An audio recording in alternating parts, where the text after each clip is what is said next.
Well, good morning.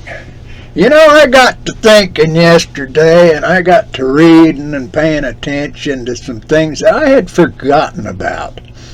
With all this stuff about progressive and about all this other things going on in the country and in the world. But I got to thinking about old Woodrow Wilson. And it's too bad.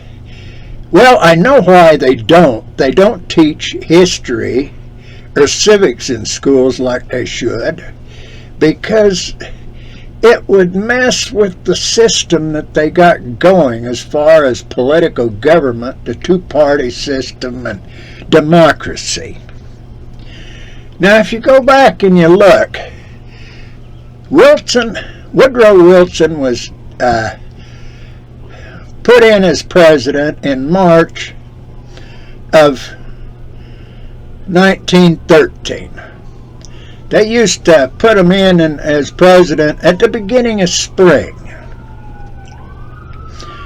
And it was clear up 1933 or something when they changed it to being earlier. But anyway, he was put in like I say, 1913. Prior to being put in as president, inaugurated as president, he had suffered at least 3 strokes. He had suffered them over the several years before. He'd had such and such debilitating problem, and he'd had it for a few months, and they had another problem for a few months. Well, anyway, he was elected, and he was a progressive politician.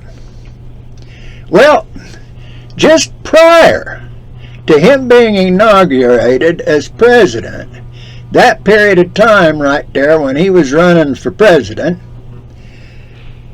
the 16th Amendment, that's the one that makes the status of income tax clarified. Congress shall have the power to lay and collect taxes on incomes. Ratified February the 3rd, 1913. A month later, Woodrow Wilson became president.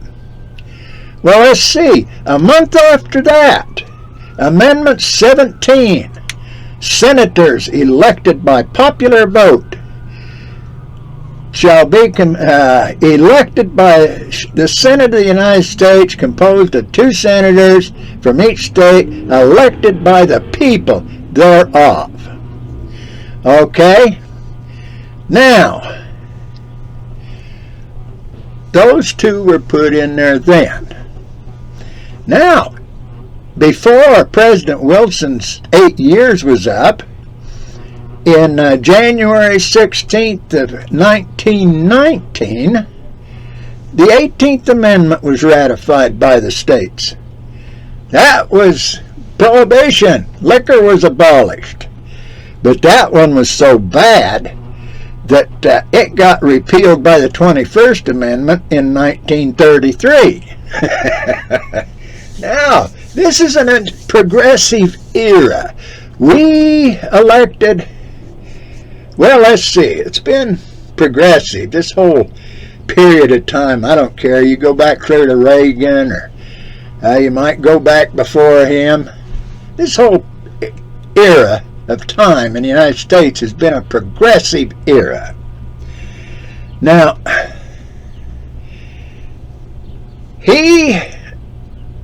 Wilson had some problems, and he's the one that got rid of this idea of being keeping our noses out of everybody's business. He got us into World War I and got people to go and talk to me, and he rallied them up, and over there, tell them, be aware over there, 'cause the Yanks are coming, Well, we got into World War I, And Wilson's idea was to make the world safe for democracy. Okay? Up until then, the United States had been trying to walk this thing of liberty. Everybody's got liberty, got rights. Every country's got rights. Every person's got rights. Well, that League of Nations that Wilson got started, that was to give the world basically a one world government. And it didn't go over too good. It kind of fell apart. Then the United Nations come in afterwards. But the big deal about Wilson, in 1919, Wilson had another stroke. And it made him so he could not serve in the position of president.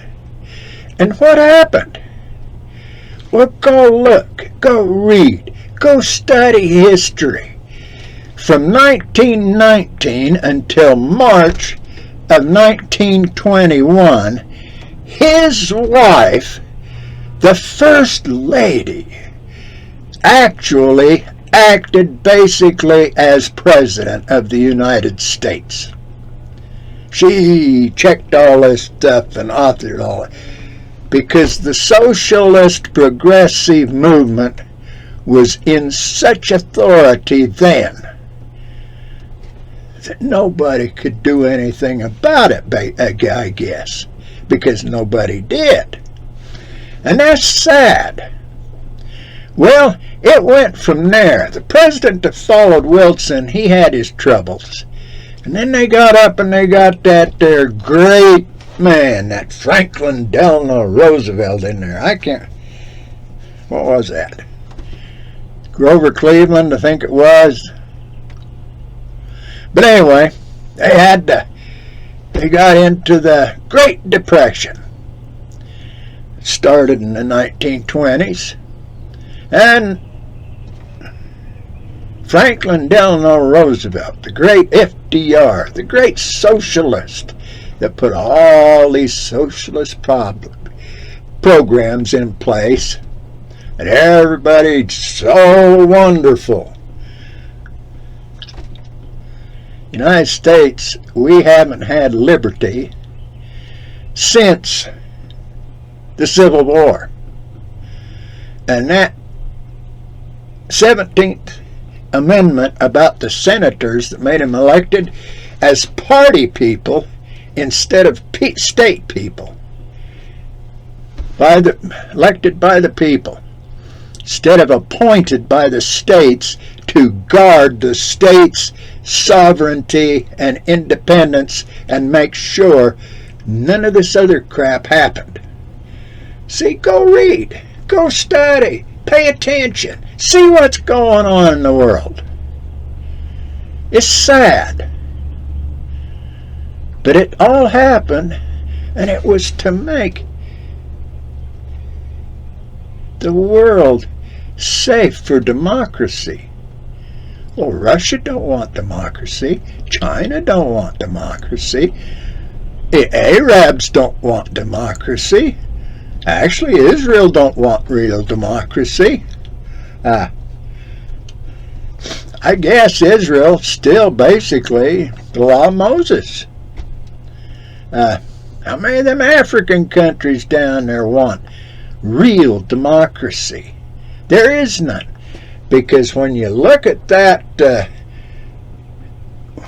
World Economic Forum out of Davos, with all them guys, some of them big guys, go checking.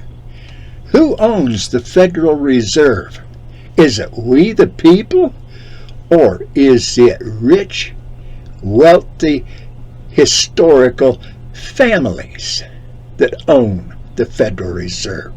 Who gets the profits that the Federal Reserve makes?